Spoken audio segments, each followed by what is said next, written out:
আজকে ছিল দিদির বাড়িতে লোকনাথ পুজো, তাই আমরা সবাই মিলে রেডি হচ্ছিলাম।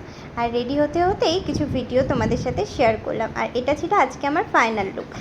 সবাই রেডি হয়ে যাওয়ার পর আমরা টোটোতে করে যাচ্ছিলাম। দেখো আমি, ভাই, মা, বুনু, সায়নী, রাজদীপ সবাই ছিল। আমরা সবাই এক টোটোতে করে মজা করতে করতে যাচ্ছিলাম। আর এটা হচ্ছে দিদির বাড়ির সামনেটা, খুব সুন্দর সাজিয়েছিল। আর আমি প্রথম ওদের বাড়ির লোকনাথ পুজোতে গেলাম। তো এই যে হচ্ছে ওদের লোকনাথের, আমি যেটা দেখলাম একটা ছোট্ট পাথরের মূর্তি আছে, সেটাতে পুজো হয়। খুব সুন্দর লেগেছে, আমার ভীষণ ভালো লেগেছে। আর আমরা যারা সবাই মিলে গেছিলাম, সবাই মিলে কিছু ছবি ভিডিও ক্লিপ নিয়েছি, যেগুলো তোমাদের সবার সাথে শেয়ার করলাম।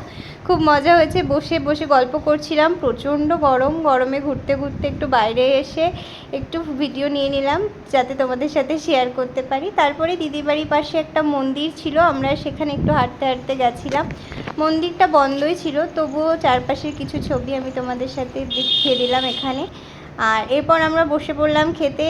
খেতে বসে কি কি মেনু ছিল সেটা তো অবশ্যই দেখাবো। আমি, মা, বুনু বসে পড়েছি, পেছনে সায়নীরা আছে। আর মেনুতে প্রথমেই দিয়েছিল প্রসাদ, তারপরে ফল, খিচুড়ি, তার সাথে বেগুনিটা তো ভীষণ টেস্টি ছিল। বিভিন্ন রকমের প্রসাদ ছিল, লুচি ছিল, সুজি ছিল, তারপরে ছিল ফ্রাইড রাইস, সবজি ডাল, তারপরে আলুর দম ছিল, চাটনি, পাঁপড়। মিষ্টিটা আমি খাইনি, মিষ্টিটা মায়ের থালার থেকে দেখিয়ে দিলাম। সবকটা খাবারই ভীষণ টেস্টি হয়েছিল, আর আমি তো ভীষণ পেট ভরে খেয়েছি, আমার ভীষণ ভালো লেগেছে। আর তারপর আস্তে আস্তে গল্প টল্প করে আমরা বাড়ি চলে আসলাম। আর আজকে আমার ফাইনাল লুকটা কেমন লেগেছে তোমরা সবাই আমাকে কমেন্টে অবশ্যই জানিও। Thank you for watching the blog.